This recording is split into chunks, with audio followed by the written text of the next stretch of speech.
किताबें इन्हें बार बार पढ़ते हुए देती हैं, उतना ही नया उतना ही ताजा, जिस दिन इन्हें अक्षरों में बात। धन्यवाद।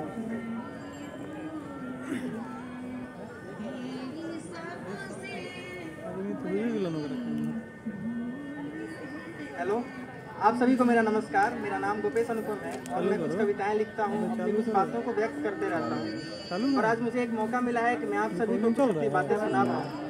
मैं चाहूँगा कि आप सभी मेरी बातों को ध्यान से सुने, हो सके तो समझने की। तो मेरे जो मेरी पहली कविता है वो एक ऐसे विषय में है, एक ऐसे विषय वस्तु पे है जिसे लोग हमेशा नकारात्मक सोच से देखते हैं, उसे हमेशा कुछ गलत के रूप में देखते हैं, पर मैं ऐसा नहीं मानता। जी हाँ, मैं अंधकार की बात कर रहा हूँ, मैं रात की बात कर रहा हूँ। सभी लोग सोचते हैं, ऐसा सोचते हैं कि जो अंधकार है, जो रात है, वो हमेशा दुख को दिखाता है, हमेशा पीड़ा को दिखाता है, पर मैं ऐसा नहीं मानता।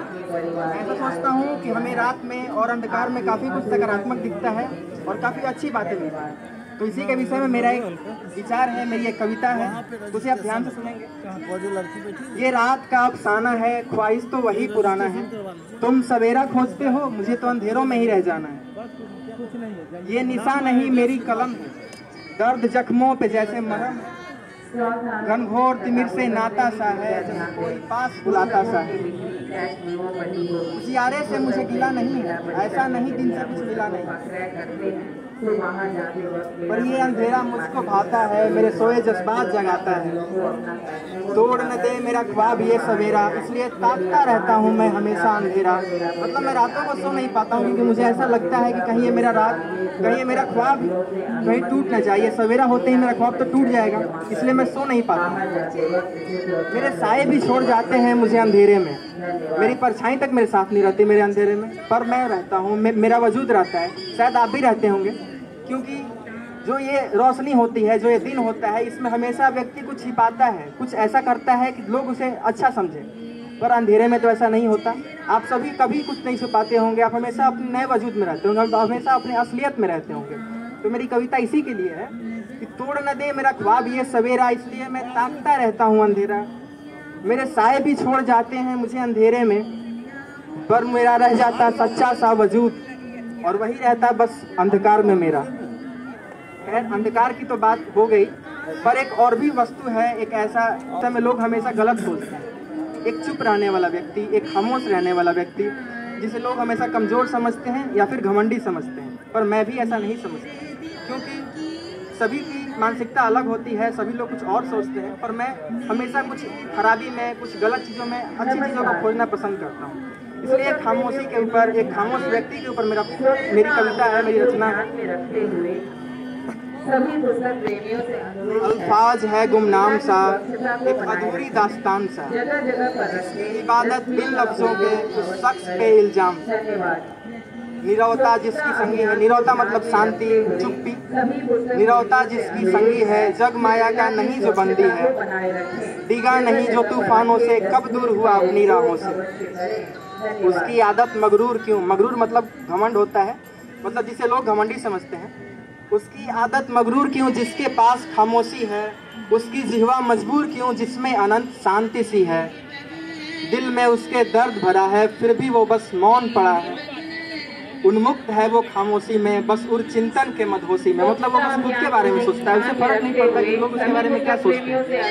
एक चुप रहने वाला व्यक्ति, उसकी वो फितरत है, उसकी वो आदत है, वो उसे छिपाना नहीं चाहता है, उसे बताना भी नहीं चाहता। उसकी आवाज़ खामोशी है, वो नहीं करता कोई ऐपपोशी है, वो कुछ छुपाता नहीं है, वो किसी चीज़ पे पर्दा नहीं डालता है। दिल से वो सरफरोश है, ऐसा नहीं कि वो चुप है तो वो कुछ कर नहीं सकता, वो भी सरफरोश है। दिल से वो सरफरोश है, बस अधरों से चुप है, मौन है, खामोश है। तो ये तो खामोशी और अंधकार की बात हो गई, जो कि आप सभी निगेटिव समझते हैं जिसके विषय में। पर कुछ अभिलाषाएं होती हैं, मेरी अभिलाषाएं हैं, आप सभी की भी अभिलाषाएं होंगी। तो मैं कुछ अपनी अभिलाषाएं सुनाना चाहता हूँ आपको। मैं हूँ और मेरा हृदय है, कुछ चाहत तो होनी अब तय है। आशाओं अभिलाषाओं से ही तो कर्मों का होता उद्भव है। कृष्ण भगवान ने भी कहा है कि तुम कर्म तभी करते हो जब तुम्हें फल दिखता है, मतलब आपकी कुछ चाहत होती है तभी आप कोई कर्म करते हैं। तो वही बात है, आशाओं अभिलाषाओं से ही तो कर्मों का होता उद्भव है। संघर्षों को ये दिल प्यासा है, मतलब कुछ जीतने के लिए, कुछ पाने के लिए आपको संघर्ष तो करना पड़ेगा। तो मैं भी वही चाहता हूँ कि संघर्षों को ये दिल प्यासा है, बस जीतने की अभिलाषा है। स्वेद के स्नान से ही नग भी कभी हिला सहे। स्वेद मतलब पसीना होता है और नग मतलब पहाड़ होता है। तो शायद आप दशरथ मान जी को जानते होंगे, उन्होंने पहाड़ को भी तोड़ दिया था। तो मैं वही कह रहा हूँ कि स्वेद के स्नान से मतलब पसीने के स्नान से नग भी कभी हिल जाता है, पहाड़ भी कभी हिल जाती है। अभिलाषा बस हाला है, मुझको भी कुछ वैसे ही, बस पीना जय का एक प्याला है। मैं तब लिख रहा था जब मैं हरिवंश राय बच्चन की एक बहुत ही प्रचलित कविता है मधुशाला, उनकी काव्य रचना है, तो मैं उससे पढ़ा था तो ये उससे इंस्पायर्ड था।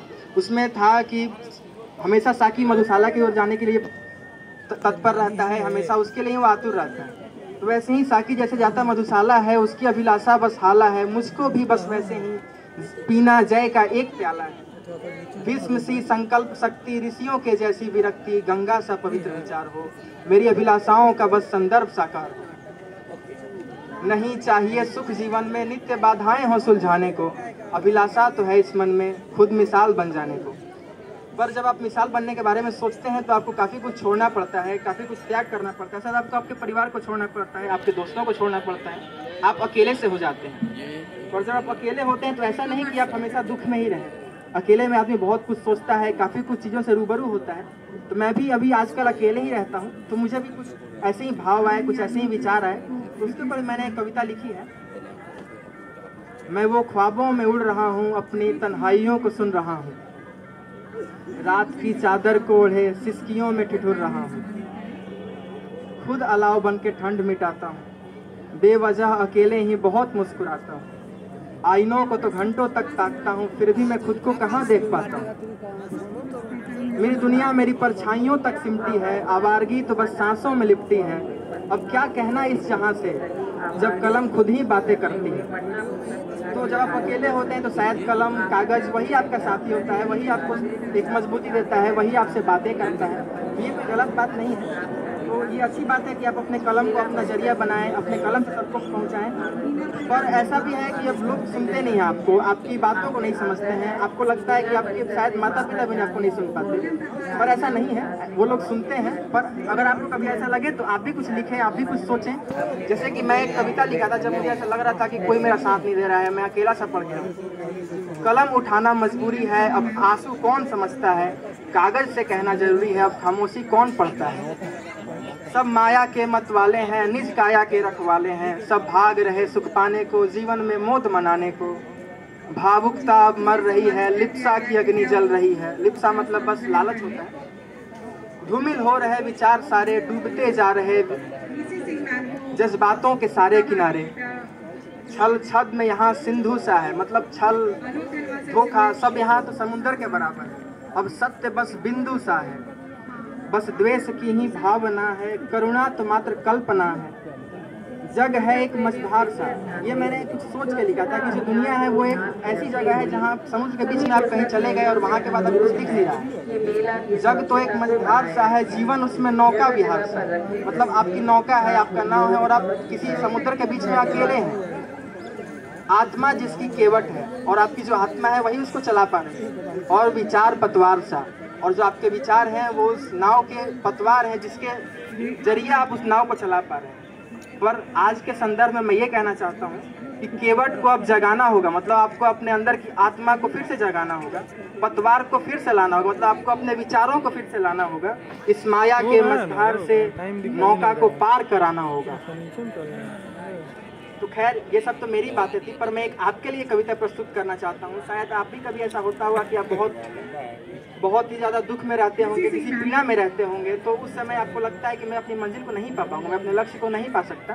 तो ऐसे वक्त में आप मेरी एक कविता को याद कर सकते हैं। एक पल तुम्हें बस चाहिए उस नींद से उठ जाने को, भ्रम का ये जंजाल तोड़ एक नया सवेरा लाने को। जंजीरों को इन तोड़ दो, सारी बाधाएं छोड़ दो, ख्यालों का रुख मोड़ दो, नई उम्मीदें जोड़ दो।